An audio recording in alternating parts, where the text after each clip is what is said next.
जी नाजरीन, welcome to Anees Farooqui channel. YouTube पे आप देख रहे हैं, फेसबुक पे देख रहे हैं, उसके अलावा आप हमें सोशल मीडिया के चैनल्स पे देखते हैं। और सबसे बड़ी बात यह है कि आप हमें देखते हैं, सुनते हैं, बल्कि तमाम ही पॉडकास्ट के अवेलेबल प्लेटफॉर्म पे, जिसमें सबसे बड़ा स्पॉटिफाई, एप्पल, अमेज़ॉन और ट्यून इन और इस तरह के जितने भी लातादाद में बैक वक्त वो शाया हो जाता है वहाँ पे। आज आर्मी एक्ट पाकिस्तान में, ऑफिशियल सीक्रेट एक्ट पाकिस्तान में, हर चारों तरफ आर्मी का दौर दौरा है। तो क्यों ना इस पे आज बात की जाए। और who else is better to speak on this subject is आप सबके फेवरेट, आप सबके पसंदीदा हमारे दरमियान मौजूद हैं मोहम्मद रिजवान साहब को खुशामदीद करते हैं। सर, कैसे हैं? बहुत शुक्रिया रिज साहब, बहुत मेहरबानी इनवाइट करने का, बहुत शुक्रिया। Straight to the topic sir, ये पाकिस्तान में शायद ज़रूरत पेश आ गई थी या नहीं आई थी या क्या हुआ था, वी डोंट नो। लेकिन अचानक जो है वो एक आर्मी एक्ट की ज़रूरत पेश आई है पाकिस्तान में 9 मई के वाक़यात के बाद। और कहते हैं कि ये बड़ा Khan Khan specific kind of act लाया गया है। लेकिन चिराग सबके बुझेंगे, हवा किसी की भी नहीं। वो तो कल को फिर किसी और पे भी इस्तेमाल हो सकता है। ये बात बिल्कुल ठीक है। लोग इसको जनरली जो है ना वो इसी कॉन्टेक्स्ट में देख रहे हैं कि चूंकि फौज का जो अब की लीडरशिप है और इमरान खान वाली जो फौज के बैकर और सपोर्टर थे इमरान खान के, उनके दरमियान चूंकि एक टसल है, एक पावर स्ट्रगल चली, उसमें वो लूज कर गया, तो now they are coming down hard on them. ये बात भी ठीक है, लेकिन इस चीज को सिर्फ इमरान के कॉन्टेक्स्ट में इमरान स्पेसिफिक कर लेना, वो मेरा ख्याल है कोई बहुत अक्लमंदी नहीं होगी। फौज का जो कंट्रोल है, कंट्रोल तो हमेशा से था। अब उसके बाद अगला को वर्ड हो स्ट्रैंगुलेशन है। मतलब आप इजारादारी नहीं कहना चाह रहे? अजारादारी से भी आगे की बात होगी ना जी। अब हम्म, हम्म, अजारादारी तो हमेशा से थी। हम्म, मतलब they were the one who were running the show. Monopoly. लेकिन इस वक्त जो उनको तमाम तर पावर्स और लीगल कवर्स के साथ हम्म, एक उन्होंने अपने लिए एक रिजीम क्रिएट की है। हम्म, वो जो रिजीम है दैट इज फार रीचिंग। उसके इम्प्लीकेशन जो हैं वो आज के लिए नहीं है, खाली इमरान खान के हद तक नहीं है। और ये जो है एक लंबे अरसे के लिए फौज शायद अपना रोल देख रही है अच्छा, keeping Pakistan. Keeping in mind the strategic and security situation of Pakistan and the unstable democracy of Pakistan, क्या ये ज़रूरत थी वक्त की? आप समझते हैं कि मतलब इट वाज इनएविटेबल? हाँ, नहीं, जरूरत तो नहीं थी, लेकिन ये बहरहाल ये जरूर है, ये बिल्कुल ठीक बात है कि हम उसमें जियोपॉलिटिकल लैंडस्केप में जिस जगह पे आके खड़े हो गए हम्म, हैं, हम्म, यहाँ पर आर्मी का एक परमानेंट एंट्रेंच्ड और हम्म, लंबा रोल, हम्म, वो शायद जरूरत है। यहाँ पर आपकी बात शायद हाँ, मतलब पाकिस्तान बिल्कुल also needs this kind of ठीक। चेंजेस एंड रिफॉर्म्स काइंड और ऑफ। एक बात मैं थोड़ा अपने तमाम जमहूरियत पसंद लोगों को से माजरत के साथ एक चीज मैं जरा क्लियर कर दूं। ज़रूर। लोग जो है ना वो पर्सपेक्टिव में गलती कर जाते हैं, क्योंकि perspective generation to generation change हो जाते हैं, तो उनको याद नहीं रहता कि था क्या।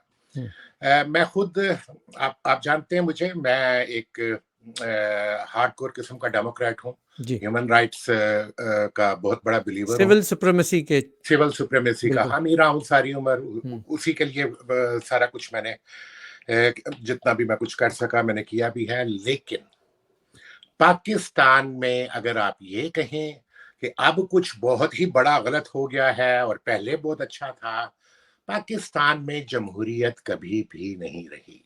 ठीक है। पाकिस्तान की जो सिविल स्पेस हमने हमेशा से देखी है, वो सिविल स्पेस थी जो फौज ने अलाउ की हुई थी, जो पॉलिटिशियंस को अलाउ की हुई थी। जितना फौज ने अलाउ किया हुआ था वो कर रहे थे, सही है। जितना सोसाइटी को अलाउ किया हुआ था वो कर रहे थे। एक जेन्युइन ग्रास रूट लेवल से उठने वाली सिविल स्पेस, वो मैंने नहीं, मैंने एटलीस्ट कभी ना देखी है, ना अपने बुजुर्गों के टाइम में कभी सुना है। बिल्कुल ठीक, बिल्कुल ठीक। वो कभी नहीं रही। इसलिए इस चीज का मातम करना कि जी पता नहीं क्या हमसे छिन रहा है और क्या नहीं छिन रहा, ये फेयर नहीं है ये हम्म, बात। हम्म, उसकी वजह से कि छिन कुछ नहीं रहा, मजीद चीजें खराब हो रही हैं, ये बात जरूर है। और जब आपको दिया गया तब भी आपने उसको सही से हैंडल नहीं किया ना, ये भी तो है। एक बात, दूसरी बात मैं आपको इसका कॉन्टेक्स्ट बता दूं कि ये थोड़ा बहुत जमहूरियत की बातें और जमहूरियत के नाम पे, पाकिस्तान में जो कुछ हुआ है जमहूरियत के नाम पे हुआ है। हाँ, आपको इस चीज की क्लैरिटी होनी चाहिए। बिल्कुल। फौज ने जो कुछ किया है वो जमहूरियत के नाम पे किया है, जो पॉलिटिशियंस ने जो कुछ किया है वो जमहूरियत के नाम पे किया है, but that was a facade, that was a veneer. वो उसमें उसमें आप कभी भी जमहूरियत जैसी किसी चीज को हमने कभी नहीं जाना। बिल्कुल ठीक। ये सारे पॉलिटिशियंस, ये सारे पॉलिटिकल डिस्पेंसेशन जो हम देखते हैं, ये फौज के लाए हुए, उनकी सपोर्ट से लाए हुए लोग हैं। तो अब अगर हम किस चीज का मातम करें, कोई चीज मरी नहीं है मेरे हिसाब से। तो जी, बिल्कुल ठीक, बिल्कुल मेरे ठीक। हिसाब से तो there is nothing it to it mourn about. Never existed, यानी कि इट नेवर एग्जिस्टेड। हम वो कहते हैं आज कि जी मैं कुछ देखता हूं कि कुछ लोग फ्री मीडिया का बड़ा वो करते हैं। हाँ, फ्रीडम। मेरे भाई, पाकिस्तान में किस दिन वो तारीख तो बता दो जिस दिन फ्री मीडिया था। हाँ, मैंने पाकिस्तान में 24 साल मीडिया में गुजारे हुए हैं। मैं वैसे भी पाकिस्तान के मीडिया एनवायरनमेंट को उससे पहले वाले को भी जानता हूँ, जाहिर है हिस्ट्री पढ़ी हुई है। तो मुझे ये बता दें कि पाकिस्तान का कोई ऐसा दौर, कोई 1-2 साल, कोई एक, हाँ स्ट्रगल्स जरूर रही हैं, उसके अगेंस्ट लोगों ने वो हासिल आवाज उठाई करने, है। हाँ, एक आइडियल हासिल करने के लिए लोगों ने जदोजहद जरूर की है। हाँ, बट वी लेकिन नेवर अब गॉट कहीं ना कहीं देयर। कॉम्प्रोमाइज कर लिया है वैसे। But we never got there. We या never achieved that goal. We struggled, yes, that's commendable, but we never got there. हमने कभी भी आपको वो, याद होगा ना, एक ज़माने में मतलब शायर, अदीब, जर्नलिस्ट, राइटर एहतिजाज किया करते थे, मुल्क छोड़ दिया करते थे। आपको याद है ज़ियाउल हक का exactly, ज़माना था, फराज साहब, फैज़ exactly, साहब, बहुत बहुत लोगों पर जुल्म बहुत भी लोगों के हुए, ऊपर। बहुत हाँ, लोगों ने स्ट्रगल भी की, but we could never achieve that हाँ, आइडियल। वो मिला नहीं। अब हम किस चीज की डेथ पर मौन करें जी? हुँ, ऐसा ऐसा कुछ मैंने मेरी अपनी लाइफ टाइम में या मेरे मुझसे पहले जनरेशन के लाइफ टाइम में पाकिस्तान में ना कभी जमहूरियत थी, हुँ, ना कभी मीडिया फ्रीडम थी, आज़ादी थी। हाँ, ना मीडिया की फ्रीडम थी। अब तो गोया जो लोग हम ये समझे ना कि फिर आईन ही नहीं था ना। कभी भी नहीं, हुँ, आप बताएं ना फारूकी साहब, हुँ, मतलब आइन जो 73 का हुआ, हुँ, वो तो आइन भुट्टो साहब के दौर में भी इतना इम्प्लीमेंट नहीं हुआ था, क्योंकि भुट्टो हुँ, साहब के दौर में ही हुँ, वो जो गारंटीज थी प्रोविंशियल ऑटोनॉमी की, वो वायलेट हो चुकी थी। हुँ, वो बलूचिस्तान पे भुट्टो साहब ने फौज भेज दी थी। बिल्कुल इस ठीक। चीज का आइन में कोई जिक्र नहीं है कि आप फौज जहां मर्जी चाहे सिविलियन पे चढ़ा दें। हुँ, हुँ, तो वो तो वायलेशन उसी वक्त ही होनी शुरू हो गई बिल्कुल थी। ठीक। हुँ, मुझे हुँ, बताएं, आइन एक डॉक्यूमेंट अच्छा था, हुँ, ये 73 का डॉक्यूमेंट है। हुँ, ये चूंकि वो 1935 एक्ट से ड्रॉ हुआ हुआ चलता चलता और इंडिया की कॉपी पेस्ट था, तो इस वजह से that's a good document, but we never even move towards achieving the any ideal of that document. Got it, got it. अब एक चीज मैं आपको जो थोड़ा क्लैरिटी से एक चीज, कि मैं अगर ये कह रहा हूँ जमहूरियत नहीं थी, मीडिया आजादी नहीं थी, तो ये लोग शोर किस बात का मचा रहे हैं, क्या चीज हमसे, हुँ, ये भी क्लैरिटी से समझने की चीज है जी। कि कौन सी जमहूरियत छिन जाएगी अब। हुँ, जब थी नहीं तो जब थी नहीं। छिनेगा क्या?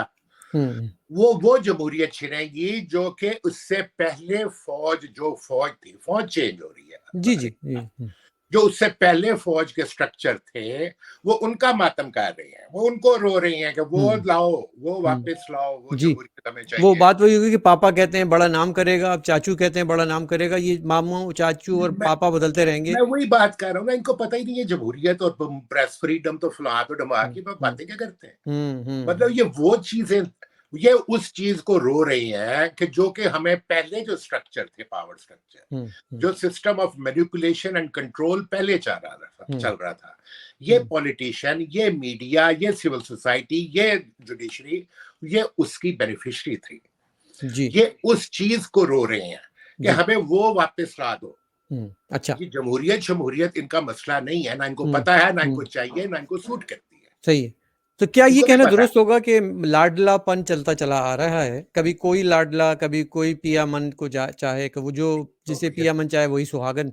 तो एग्जैक्ट ये अब डिमांड होती है कि जी अब इन्होंने, साजन ने बेवफ़ाई कर ली मेरे से, तो अब किसी और पे हाथ रख दिया। बस यही एक बात अच्छी है यही मेरे हरजाई की, वो हाँ, जहाँ भी गया लौटा तो मेरे अरे पास सब आया। आपको पता है, यही कहानी है। अच्छा, कहानी जमहूरियत की नहीं है, मातम जमहूरियत। अभी आप और भी बहुत सा मातम सुनेंगे। अच्छा। ये जमहूरियत हो गया, ये ह्यूमन राइट्स हो गया, यार किस दिन थे पाकिस्तान में ह्यूमन हुँ, राइट्स? हुँ, हुँ। किस दिन थी जमहूरियत? किस दिन थी प्रेस फ्रीडम? बिल्कुल ठीक। यस, आई मस्ट से कि लोगों ने इसके लिए सैक्रिफाइसेस ज़रूर की हैं। ठीक है। लोगों ने इस कॉज़ को अचीव करने के लिए अपना ज़ोर काफ़ी लगाया है, चंद लोगों ने, कुछ पॉइंट्स ऑफ हिस्ट्री में। इससे ज़्यादा कभी भी वो इसके करीब नहीं पहुँच सके इस आइडियल के। तो ठीक है, ठीक है। अब अगर हम रोएँगे कि जी हमसे पता नहीं क्या छिन गया, तो कुछ नहीं छिन रहा। अच्छा, अब हम आएँगे आर्मी एक्ट और ऑफ़िशियल सीक्रेट एक्ट और उस पे आऊँगा, लेकिन यहाँ पे मैं एक क्विक सा ब्रेक लेने की इजाज़त भी लूँगा। और राइट। ये नाज़रीन, ये हमारा पार्ट 1 आज मोहम्मद रिज़वान साहब के साथ आपने देखा, और इसको देखने का आपका बहुत-बहुत शुक्रिया। अब हम दूसरे पार्ट आपको अगली एपिसोड में दिखाएँगे और उसमें आपको बताएँगे कि जो पाकिस्तान में आर्मी एक्ट सिविलियन पे लागू हो रहा है और जो पाकिस्तान में ऑफ़िशियल सीक्रेट एक्ट है, इसकी क्या इम्प्लीकेशन होंगी और आने वाला दौर किस तरह का होगा। जुड़े रहिए हमारे साथ, कहीं नहीं जाइएगा। Will be right back.